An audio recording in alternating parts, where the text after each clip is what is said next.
The sun was hot in the sky as people walked up and down the busy street in the center of town. Cars moved slowly in the heavy traffic, and the sounds of horns and voices filled the air. It was just another normal day for most people who were out shopping or heading to work. On the corner near the big coffee shop stood Mac Wilson, a large man with a thick beard and arms covered in colorful tattoos. Mac wore a black leather jacket despite the heat, with patches that showed he belonged to the Night Riders bike gang. His motorcycle, a shiny black Harley with chrome details that he had spent years fixing up, was parked nearby. Mac was proud of his bike. He cleaned it every day and got angry if anyone even looked at it wrong. Mac waited for his friends who were late as usual. He tapped his heavy boots on the sidewalk and checked his phone. No messages. This made him more annoyed than he already was. The hot weather made his temper worse, and sweat ran down his neck under the leather jacket that was too hot to wear, but too important to take off. As Mac stood there getting more and more angry, a small dog with light brown fur wandered onto the sidewalk. The dog was thin and had a torn right ear that showed it had been in fights before. It moved with a slight limp, sniffing around the trash cans near the coffee shop, clearly looking for food. The dog had no collar, and its fur was dirty and tangled. It was probably a stray that no one wanted or cared about. People walked past the dog without looking at it. Some stepped around it, but most just didn't notice the small animal at all. The dog continued its search for something to eat, slowly making its way closer to where Mac stood next to his precious motorcycle. Mac saw the dog coming closer. "Hey, get away from there," he shouted, but the dog didn't understand. It just kept walking, following its nose to a small piece of hot dog someone had dropped near Mac's bike. The small dog reached Mac's motorcycle and sniffed around the wheels. Then, while trying to get the bit of food, the dog accidentally bumped against the bike. It wasn't a hard bump, but it was enough to make the motorcycle wobble slightly on its stand. Mac's face turned red with anger. "You stupid mutt," he yelled, causing several people nearby to turn and look. The dog, startled by the loud voice, backed up and lowered its head, but it was too hungry to run away from the food. Mac stepped forward, his heavy boots making loud sounds on the pavement. People could see how angry he was, and some stopped to watch what would happen next. A young woman with shopping bags took a step forward as if to help, but then stepped back when she saw how big and scary Mac looked. "Think you can touch my bike?" Mac said with an ugly laugh.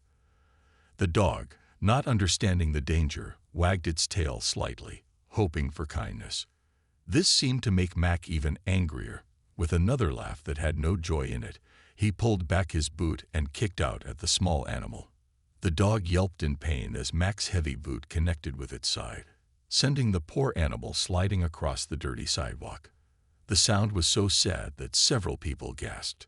The dog tried to stand up, shaking and clearly hurt. "Teach you to mess with my stuff," Mac said, still laughing as he stepped toward the injured dog again. He seemed to enjoy the power he felt over the helpless animal. The small crowd of people watching looked uncomfortable, but no one stepped in to stop him. Mac raised his boot again, ready to hurt the dog even more.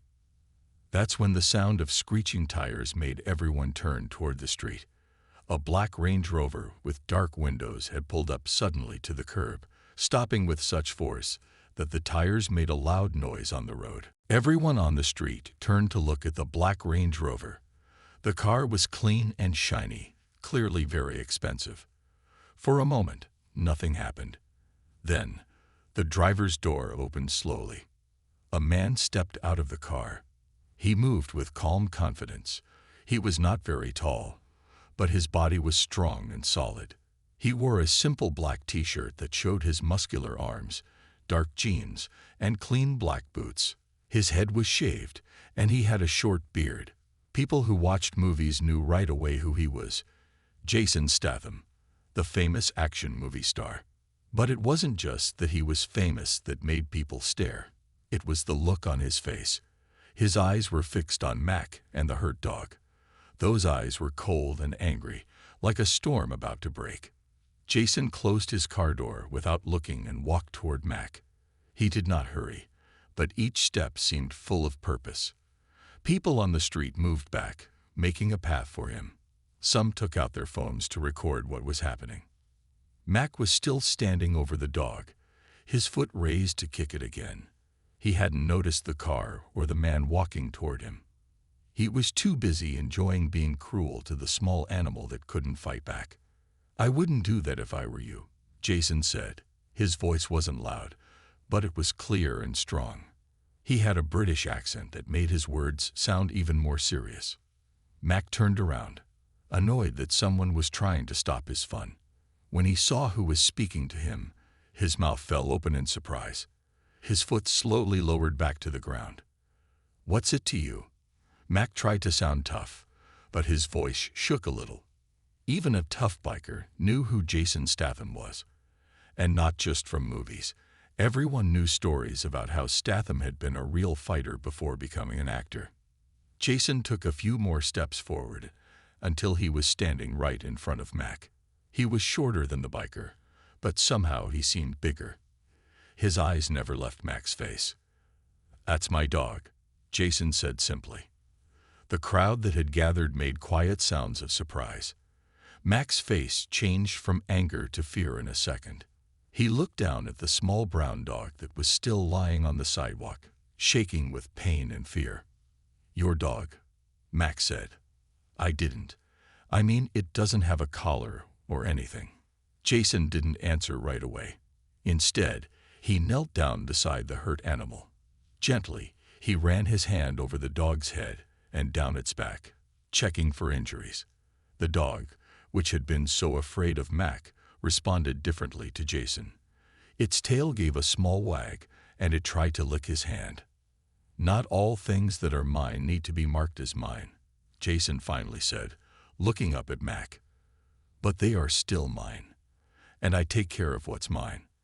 The way he said those words made it clear he wasn't just talking about the dog. It was a warning.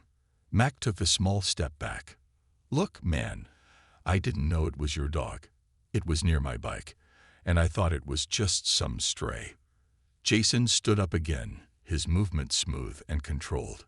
"So you think it's okay to hurt something just because you think nobody cares about it?" People in the crowd looked at each other. The question hung in the air. "I didn't. I mean," Mac couldn't find the right words. His earlier confidence was completely gone. Jason took a phone from his pocket. Without taking his eyes off Mac, he pressed a button and held the phone to his ear. "Frank," he said into the phone, "I need you at the corner of Main and Park, right now." He paused, listening. "Yes, it's serious. Bring the others." He put the phone back in his pocket and looked at Mac again. "Now we wait," Jason said calmly. "And while we wait, you and I are going to have a conversation about respect and consequences." Mac looked around, maybe thinking about running away, but something in Jason's eyes told him that would be a very bad idea. So he stayed put, sweating not from the heat now, but from fear of what was coming next. The next few minutes felt very long to Mac. He stood there, shifting his weight from one foot to the other, while Jason Statham stayed completely still. The small dog had managed to get up and was now sitting close to Jason's feet, as if it knew it was safe there. People on the street were still watching. Some had left when they saw that the drama might be over, but many stayed, curious about what would happen next. Nobody wanted to miss seeing a famous movie star in real life, especially when something exciting was going on. So, Jason finally broke the silence. "What's your name?" "Mac. Mac Wilson," the biker answered quickly. He didn't even think about lying. Something told him that would be a bad idea. "Well, Mac Wilson," Jason said, "do you know what I do for a living?" Mac nodded. "You're in movies. Action movies." "That's right," Jason said. "But before that, do you know what I did?" Mac swallowed hard. He had heard stories. Everyone who was a fan of action movies knew about Jason Statham's past. "You were a fighter or something, right?" Mac said, his voice sounding smaller than before. Among other things, Jason said, I've trained in many different fighting styles over the years. Boxing, kickboxing, karate. He paused. But that's not really what I'm talking about. Jason bent down and gently picked up the small dog. He checked its body carefully, his hands moving with surprising gentleness for such a tough-looking man. What I really did, Mac, was learn about consequences, about how actions lead to results, about how what you do today will come back to you tomorrow. The way he said it made Mac feel cold despite the hot day. Just then, the sound of car engines made everyone turn. 3 black SUVs had pulled up behind Jason's Range Rover. Men in neat dark suits stepped out. They didn't rush, but they moved with purpose, spreading out around the area. One of the men, taller than the others with gray hair at his temples, walked directly to Jason. "Everything okay, boss?" he asked. "Not exactly, Frank," Jason replied, nodding toward the dog in his arms. "Frankie here had a bad encounter with Mr. Wilson." Frank looked at Mac, his eyes cold and professional. Mac felt like he was being sized up and found wanting. "I see," Frank said. "How would you like to handle this?" Before Jason could answer, Mac spoke up, his words coming out fast and nervous. "Look, I'm really sorry, okay? I didn't know it was your dog. I thought it was just some street mutt. No harm meant, really." Jason's face hardened. "No harm meant. You kicked him. I saw you laughing while you did it." He took a step closer to Mac. "And what if he was just some street mutt, as you put it? Does that make it okay?" Mac had no answer for that. He looked down at his boots. "That's what I thought," Jason said. He turned to the small crowd that was still watching. "Did anyone else see what happened?" A young woman with red hair stepped forward nervously. "I did. He kicked the dog when it went near his motorcycle. He was going to do it again when you showed up." "Thank you," Jason said to her with a nod. Then he turned back to Mac. "So it seems we have witnesses too." One of the suited men approached Jason with a first aid kit. Jason carefully set the dog down on a clean cloth that another man had spread on the hood of one of the SUVs. Together, they started to check the dog's injuries more thoroughly. "Frank," Jason said without looking up from the dog, "take Mr. Wilson's information. All of it." Frank nodded and moved toward Mac, taking out what looked like a small tablet computer. What are you going to do?" Mac asked, fear clear in his voice. Jason looked up from tending to his dog. His eyes were calm now, but somehow that was even more frightening. "I'm going to make sure you learn about consequences, Mac," he said simply.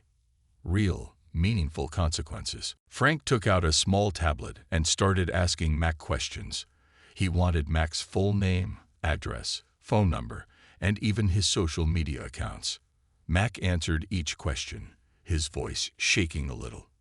He knew he was in trouble, but he didn't know how much trouble yet.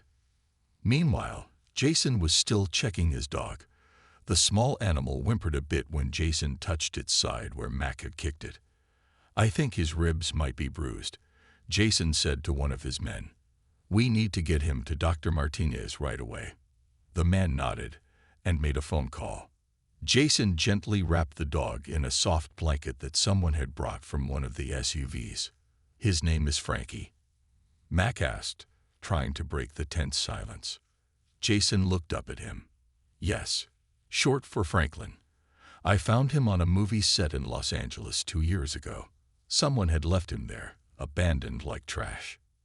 His eyes hardened again. "People who hurt animals are at the top of my list of people I don't like, Mac." Mac swallowed hard. He was starting to understand just how much trouble he was in. "Look, I said I was sorry." Mac tried again. "Can't we just forget about this? I promise I won't do anything like this again." Jason straightened up and handed the wrapped dog to one of his men. Then he walked over to stand directly in front of Mac. "Promises are easy to make when you're scared," Jason said, "but they're hard to keep when the fear is gone. No, I think you need something more than just a scare to really learn this lesson." Frank finished taking down Mac's information and showed the tablet to Jason. Jason looked at it and nodded. "So you work at Wilson's auto shop," Jason said. "Family business." Mac nodded, surprised. "My dad's shop. How did you know that?" "It's on your jacket," Jason pointed out. "The patch on your right sleeve." Mac looked down at his sleeve, where there was indeed a small patch with his shop's logo. "And you're a member of the Night Riders," Jason continued, pointing to another patch. "Interesting group. I've heard of them." The way he said it made it clear that what he'd heard wasn't good. Mac began to sweat even more. "We're just guys who like bikes," Mac said weakly. "Sure," Jason said, not believing him. "Frank, what do we know about the Night Riders?" Frank looked at his tablet again. "Small local gang. Some trouble with the law. Mostly minor stuff. Noise complaints, speeding tickets. A few members have been arrested for fights, but nothing major on record for Mr. Wilson here." Jason nodded, thinking. "All right, here's what's going to happen, Mac." Everyone got quiet, waiting to hear what Jason would say next. Even the people on the street who were still watching leaned in to listen. "Tomorrow morning at 9 a.m., you're going to go to the Happy Tails Animal Shelter on Oak Street. You're going to make a donation of $5,000. Mac's eyes went wide. "5,000? I don't have that kind of money." "Then you'll find it," Jason said calmly. "Sell something. Your bike, maybe." Mac looked horrified at the thought of selling his precious motorcycle. "But I'm not finished," Jason cut him off. "After you make that donation, you're going to volunteer at that shelter. Every Saturday for the next 6 months. The full day, 8 a.m. to 5 p.m. "You can't make me do that," Mac said, though he didn't sound very sure. Jason smiled, but it wasn't a friendly smile. "You're right. I can't make you. But Frank here is going to check in with the shelter every Saturday. If you miss even one day, we'll have another conversation. And you won't like that conversation, Mac. I promise you that." The threat was clear in his voice. Mac looked at Jason, then at Frank, then at the other men in suits who were watching him. He knew he had no choice. "Fine," Mac said, defeated. "I'll do it." "Good," Jason said. "And one more thing." He took out his phone and showed Mac a video. It was Mac kicking the dog, recorded by someone in the crowd. "If I ever hear that you've hurt another animal again, this video goes public. To your customers, to your friends, to everyone. I'm sure the Night Riders would love to be associated with someone who kicks small dogs. Makes them look very tough." Mac's face went pale. He understood now that Jason Statham had all the power here. The next morning came too soon for Mac. He had barely slept, thinking about everything that had happened. He looked at his phone. 8:15 a.m. He needed to be at the Happy Tails Animal Shelter by 9 o'clock. After showering and getting dressed, Mac sat on his bed and opened the drawer of his bedside table. Inside was an envelope with cash. It was money he had been saving to buy new parts for his motorcycle. There was about $2,000 there. Not nearly enough. Mac sighed and picked up his phone. He scrolled through his contacts and stopped at Dad. He pressed the call button. "Hey, Dad," Mac said when his father answered. "I need to borrow some money." "What for this time?" his father asked, sounding tired. It's for a good cause," Mac said. He couldn't bring himself to tell his father the truth. "I need $3,000. There was a long silence on the other end of the phone. $3,000. "Mac, that's a lot of money." "I know, Dad. I wouldn't ask if it wasn't important." His father sighed. "Come by the shop. We'll talk about it." 30 minutes later, Mac was standing in his father's office at Wilson's auto shop. He had told his father a story about a friend who needed money for medical bills. He felt bad about lying, but he was too ashamed to tell the truth. "Here," his father said, handing him a check. "But this is the last time. Mac, you need to be more responsible." Mac took the check, feeling both relieved and guilty. "Thanks, Dad. I'll pay you back, I promise. His father nodded, not looking convinced. Mac left quickly, heading to the bank to cash the check. At exactly 8:55 a.m., Mac pulled up in front of the Happy Tails animal shelter. It was a small building with a colorful sign and pictures of dogs and cats in the windows. Mac sat in his car for a moment, not wanting to go in. Then he noticed a black SUV parked across the street. He couldn't see who was inside, but he had a good guess. Taking a deep breath, Mac got out of his car and walked into the shelter. A young woman with curly hair and a name tag that said Emily greeted him from behind a desk. "Good morning. Welcome to Happy Tails. How can I help you today?" Mac cleared his throat. "I'm here to make a donation." Emily smiled brightly. "That's wonderful. Every bit helps our animals." "It's, a big donation," Mac said. He took out the envelope with the $5,000. $5,000. Emily's eyes went wide. $5,000. That's amazing. May I ask what inspired such generosity? Mac thought about lying again, but then he remembered Jason Statham's eyes when he had talked about consequences. I did something bad to a dog. I'm trying to make it right." Emily's smile faded a little, but she nodded. "Well, this will certainly help a lot of animals. We appreciate your honesty." She took the envelope and gave him a receipt. "Would you like a tour of the shelter to see what your donation will help with?" Before Mac could answer, the door opened behind him. He turned to see Frank, Jason's right-hand man. "Walk in." Frank nodded at Mac, but spoke to Emily. "Mr. Wilson has also volunteered to help at the shelter every Saturday for the next 6 months," Frank said. Emily looked surprised but pleased. "Really? That's wonderful.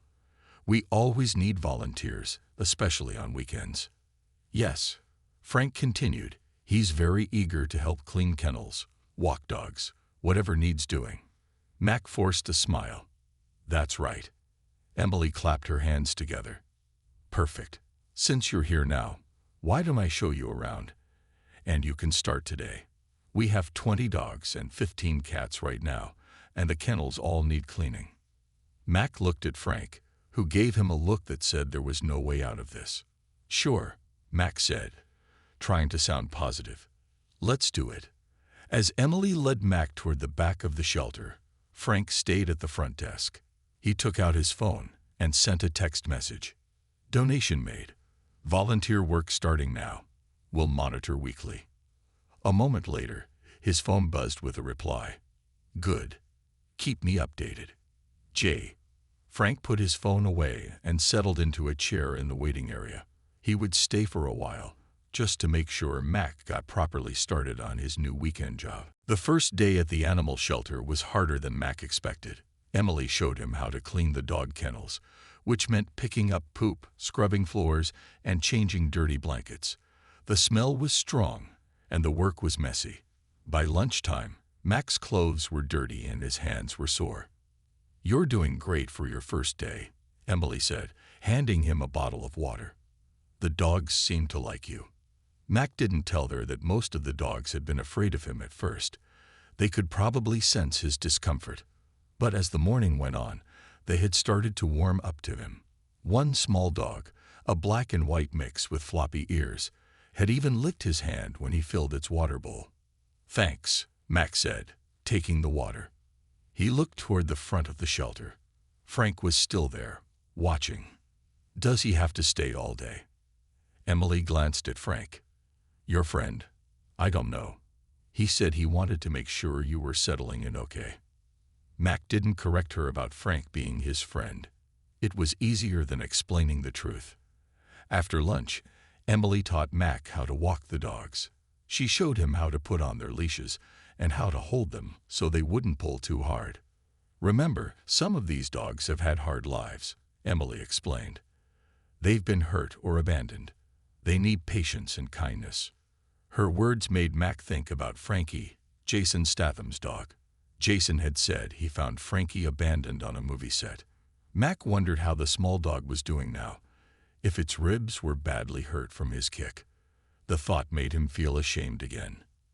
As the afternoon went on, Mac worked with several dogs. Most were friendly, happy to get attention. But one dog, a large brown mixed breed with a scar on its face, stayed at the back of its kennel and growled when Mac tried to approach. "That's Max," Emily said, coming up behind Mac. "He's been here the longest. Almost a year now. He doesn't trust people easily." "What happened to him?" Mac asked. Emily's face grew sad. His previous owner beat him. When he was rescued, he had broken bones and cuts all over. It's taken months of care just to get him to this point. Mac felt sick. He thought about how he had kicked Frankie, how the small dog had yelped in pain. He had been just like Max's owner. The thought hit him hard. Can I try something?" Mac asked. Emily looked unsure. "Max can be dangerous if he feels threatened." "I'll be careful," Mac promised. Emily nodded slowly. "Okay, but I'll stay right here." Mac got down on his knees, making himself smaller and less threatening. He didn't look directly at Max, but kept his head down. Then he just sat there, not moving or trying to reach for the dog. After a few minutes, Max stopped growling. He watched Mac with careful eyes but didn't seem as scared. "Talk to him," Emily suggested quietly. "Let him get used to your voice." Mac cleared his throat. "Hey, Max. I'm Mac. I'm new here." He paused, then added, "I've done some bad things too. Things I'm not proud of. I'm trying to do better now." To Emily, it probably sounded like he was just making conversation with the dog. But Mac meant every word. He kept talking softly, telling Max about his motorcycle and his dad's shop, simple things that came to mind. After about 10 minutes, something amazing happened. Max slowly walked to the front of his kennel. He didn't come all the way to Mac, but he was closer than before. He sniffed in Mac's direction, his tail giving the tiniest wag. Emily gasped softly. I've never seen him respond to a new volunteer like that before. Mac felt something strange in his chest, a feeling he couldn't quite name. Pride, maybe, or something deeper. "Good boy, Max," he said softly. From across the room, Frank watched this interaction with interest. He took out his phone and quickly typed a message. "You might want to see this," he wrote to Jason, adding a picture he had just taken of Max sitting patiently by Max's kennel. 3 Saturdays had passed since Max's first day at Happy Tail's animal shelter. Each week, he showed up on time at 8 a.m., and each week, Frank or one of Jason's other men was there watching. They never stayed the whole day anymore, just checked in to make sure Mac was doing his work. Today was different. When Mac arrived at the shelter, there was no black SUV parked outside, no Frank, no one watching him. For a moment, Mac thought about leaving. He could get on his motorcycle and just go. Who would know? But as he sat in his car thinking about it, he remembered Max's face. The big brown dog had made progress with Mac over the past few weeks. Now Max would come to the front of his kennel when Mac arrived, tail wagging slightly. They had even started going on short walks together. Mac sighed and got out of his car. He couldn't leave now. Not because of Jason Statham or his men, but because of the dogs. Because of Max. When Mac walked into the shelter, Emily greeted him with a smile. "Good morning. Max has been waiting for you." Mac felt a small smile form on his face. "How's he doing today?" "Good, but we have a surprise visitor," Emily said, looking excited. "Come see." Mac followed her to the back room, where they kept new arrivals. In a special kennel, with soft blankets and toys, was a small brown dog with a torn ear. It was Frankie, Jason Statham's dog. Mac froze. "What's he doing here?" "His owner brought him in this morning," Emily explained. "He's going to stay with us for a few days while his owner is out of town on business. He specifically asked that Frankie be put in your care." Mac's heart beat faster. Was this a test? He approached the kennel slowly, worried that Frankie would remember him as the man who had kicked him. "Hey, Frankie," Mac said softly. "Remember me?" The small dog looked at him, head tilted. Then, to Mac's surprise, Frankie's tail started to wag. He didn't seem afraid at all. Emily opened the kennel door. "Want to take him for a walk?" His owner said he needs gentle exercise. He's still recovering from an injury to his ribs. Guilt washed over Mac, an injury that he had caused. He nodded and carefully attached a leash to Frankie's collar. Outside in the small yard behind the shelter, Mac walked slowly with Frankie. The dog seemed happy, sniffing at everything and wagging his tail. "I'm really sorry about what I did to you," Mac said quietly, knowing the dog couldn't understand his words but needing to say them anyway. "I was angry and mean, and you didn't deserve that." Frankie looked up at him as if he was listening. Then the small dog moved closer and leaned against Mac's leg. It was such a simple gesture of trust that Mac felt his eyes burn with unexpected tears. When they returned inside, Emily was smiling. "You're really good with him. He clearly likes you." "Yeah," Mac said, his voice rough. "He's a good dog." After settling Frankie back in his kennel with fresh water, Mac went to see Max. The big dog was extra excited today, jumping up and down when he saw Mac. "Ready for our walk, buddy?" Mac asked. As he was putting the leash on Max, he heard the front door of the shelter open. Curious, he looked around the corner and froze. Jason Statham was standing at the front desk, talking to Emily. He wore simple clothes, jeans, a black t-shirt, and sunglasses which he removed as he spoke to her.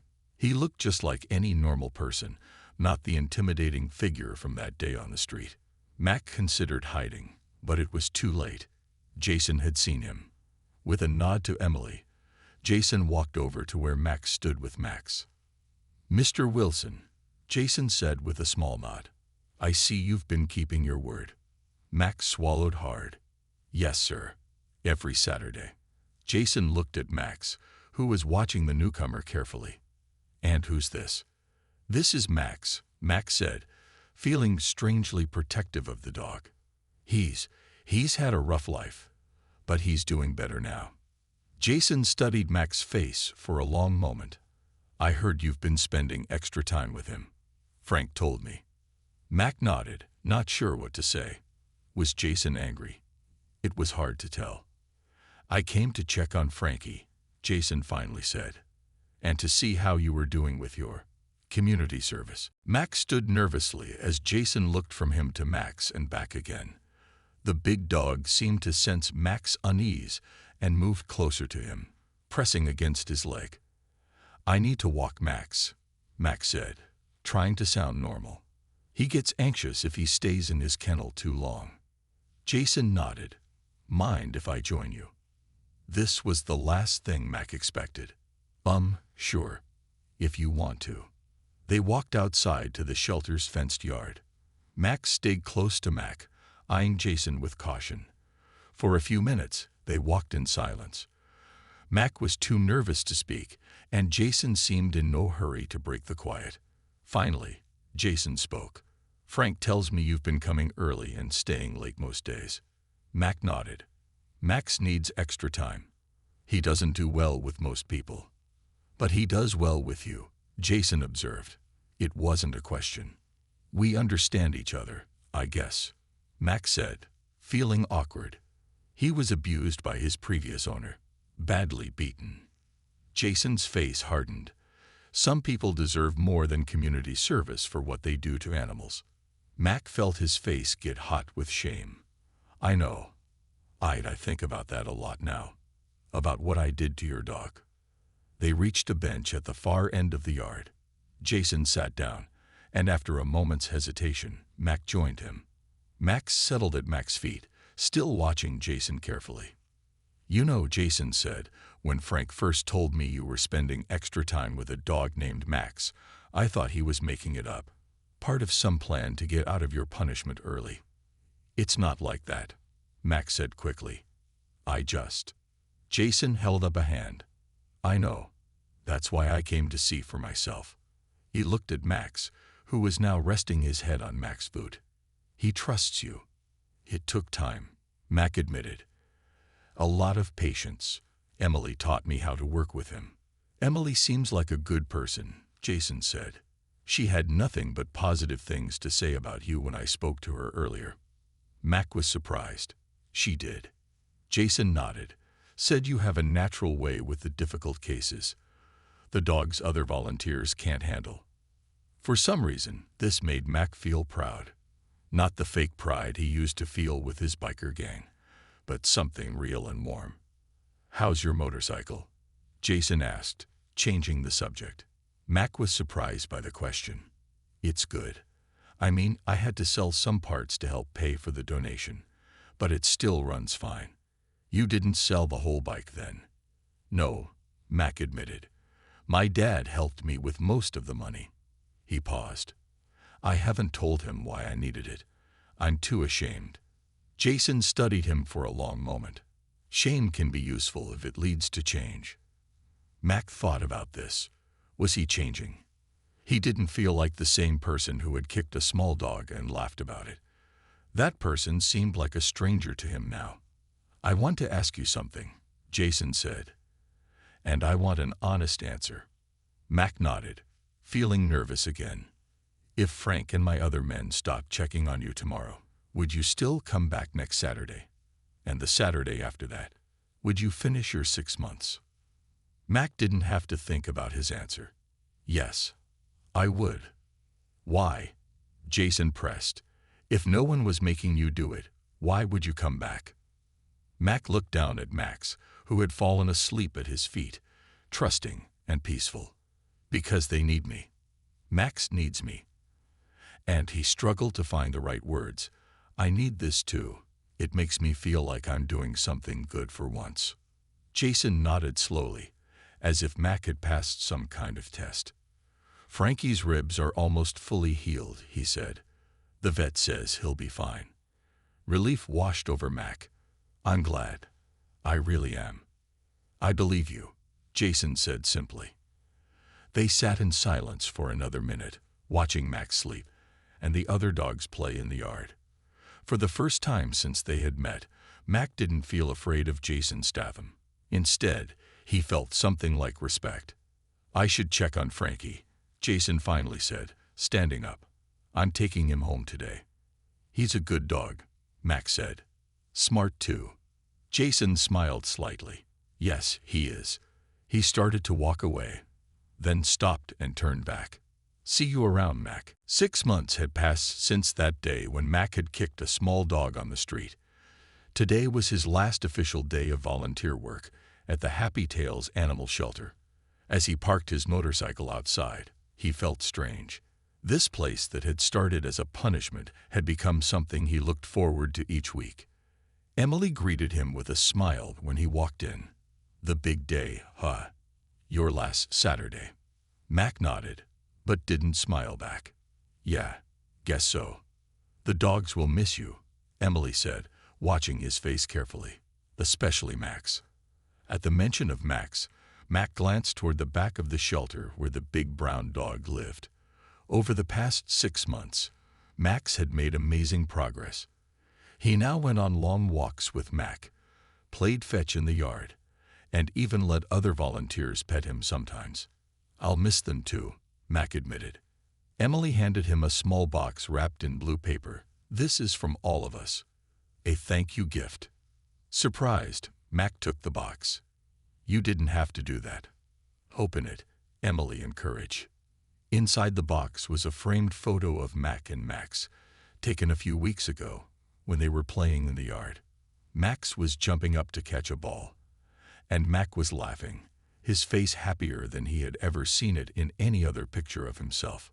Thank you, Mac said, his voice rough with emotion. This means a lot. There's something else, Emily said. She handed him an envelope. This came for you yesterday. The envelope had Mac's name on it, but no return address. Curious, he opened it and pulled out a letter. As he read, his eyes grew wide. What is it? Emily asked. It's from Jason Statham, Mac said in disbelief. He's offering to pay for Max's adoption fees and first year of care if I want to take him home. Emily smiled. That's amazing. Are you going to do it? Mac had thought about adopting Max many times, but his small apartment didn't allow pets, and the fees were more than he could afford right now. I can't, he said sadly. My building doesn't allow dogs. Read the rest, Emily urged. Mac continued reading the letter. His mouth fell open in shock. He's also offering me a job at his security company. It comes with an apartment in a pet-friendly building. Emily clapped her hands. Mac, that's perfect. Mac couldn't believe it. This had to be a joke or a mistake. Why would Jason Statham, a famous actor who had every reason to hate him, offer him a job? There was a phone number at the bottom of the letter. With shaking hands, Mac took out his phone and dialed. To his surprise, Jason himself answered. Wilson, I see you got my letter. Yes, sir, Mac said. But I don't understand. Why would you do this for me? There was a pause before Jason responded. Frank has been keeping me updated on your progress. He says you've shown up every single Saturday without fail, often staying extra hours. Emily says you have a talent with the difficult cases. I just understand them, Mac said. Exactly, Jason replied. People can change, Mac. You've proven that. My security team could use someone with your, let's call it, reformed perspective. Mac thought about the offer. A new job, a new home, and Max could come with him. What about my bike? He asked. Would I still be able to ride? Jason chuckled. Several of my security team are bike enthusiasts. You'll fit right in. 2 weeks later, Mac moved into his new apartment. It wasn't large, but it was clean and in a good neighborhood. On his first evening there, he sat on his small balcony with Max lying contentedly at his feet. His phone buzzed with a text message. It was from Emily. How's Max settling in? Mac took a picture of Max sleeping peacefully on his new dog bed and sent it to her. Emily replied immediately. He looks happy. You both deserve this. Max smiled as he put his phone away. 6 months ago, he had been a very different person. Angry, cruel, and alone. Now, as he looked down at the dog who had changed his life, he felt something he hadn't felt in a very long time. Hope. From across the street, in an unmarked car with tinted windows, Frank watched Mac's apartment. He took out his phone and called Jason. He's all settled in, Frank reported. Looks like your instincts were right about this one. Good, Jason replied. Everyone deserves a second chance, even people who kick dogs. Frank smiled slightly, especially when they learned from it. Exactly, Jason said. See you tomorrow, Frank. As the call ended, Frank watched Mac lean down to pet Max's head gently. The transformation was complete. The lesson had been learned.